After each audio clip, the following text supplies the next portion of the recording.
Baleshwar Nilgiri block Chhatrapur panchayat रे पानी समस्या समाधान पर लोकों को रास्ता रोक। छत्रपुर भगाबंध चतुरीपड़ा मांकिड़िया साही सरुचंपा आदि 5टी ग्राम रे 3 दिन हेब पानीय जल कनेक्शन पाइप फाटी जाइछि। फल पीवा पानी पाउनाहांती लोक माने। उत्त्यक्त लोके आज शेरगढ़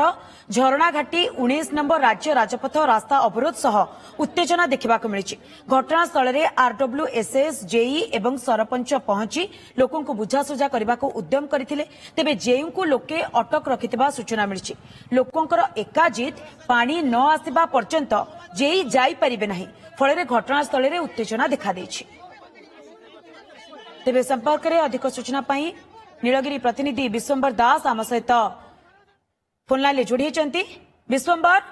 टिके जानिया पे चाहिए जे पानी पाई ये रास्ता रोक एवं जेहेतु सेमानकर दीर्घ दिन समस्या रही जे पानी पाई फाटी जाइए एवं पानी आसुनी 5टी गाँव एकाधिक लोक हैरान होउचंती किंतु तांको समस्यार समाधान काहेकि करागला नाही। कोन एबे भी जेई अटक अछंती ग्रामवासी द्वारा?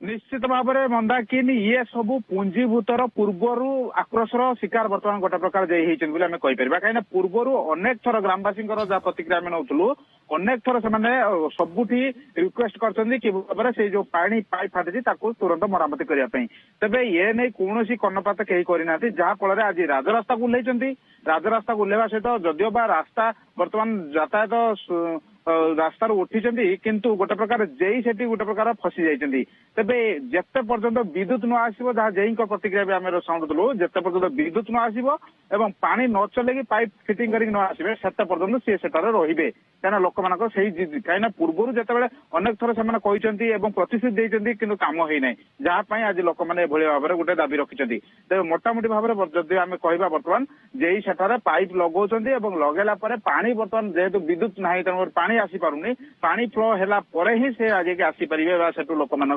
कबल आसीपारे गोटे प्रकार से भाई स्थिति उपजी। तेज सबुठ बड़ कथा यही जो अंचल छत्रपुर अंचल प्रति वर्ष पानी गोरा बाल्टी दिन की ये रास्तार बसती लोक मैंने कहीं पानीय जल जेहेतु पहाड़ निकटवर्ती अंचल पानीय जल नानादी समस्या लोक देखा जाए केते पाइप फाटी जाए केते जो पानी पाइप कनेक्शन थाए पानी ठीक से फ्लो हुए तेज यार समाधान जदिव आउ एक टांकर सुविधा करा किंतु ताहा केते दूर आगो फलप्रद हम कहीं से टांकर हुए जहाँ जो वसुधा योजना कार्यक्रम हबार अच्छी ताहा आहरी कार्यक्रम हला 2 ରୁ 8 मास तेज ये जो गोटे जगार विभिन्न जगह पानी फ्लो होता ताहा केते दूर से नियंट पड़ूला पूर्व अभियोग करते यही जो प्रक्रिया कार्यक्रम है ताहा केते दूर कार्यक्रम हम ता आगू चिंतार विषय कहीं लोक मैंने सीधा सीधा आज शुणाई जदि आज तो विश्वंबर असुविधा केउठी काहेकि समाधान कौन रास्ता बाहरी पारु नहीं ये दीर्घ दिन असुविधा जमती आप कहते पानी टोपे पाई पारु गाँ लोके जेईंकर कौन प्रतिक्रिया आसुची असुविधा केउठी रहउची विश्वंबर?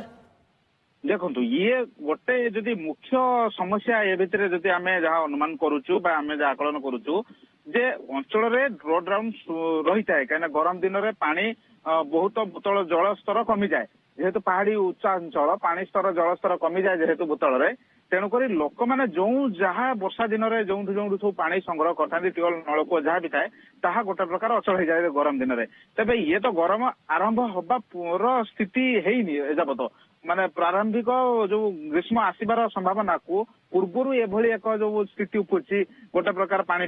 आगक आहरी असंभाव स्थिति उपजो जदि पानी कार्यक्रम ठीक से नहब तेज जो मुख्य समस्या जहाँ कहते जेई प्रतिक्रिया आम जो शुणुलु जेई भी से सामान प्रतिक्रिया रोला जे आम तुरंत कार्यक्रम करूँ जो नुआ प्रकल्प तेज से नुआ प्रकल्प जो तुरंत कार्यक्रम हम ताहा भी ड्यूरेशन गोटे 2 मास पाखापाखि नौ तेज यह भितर वास्तव में लोक मानकर जो सामूहिक समस्या बर्तमान पानी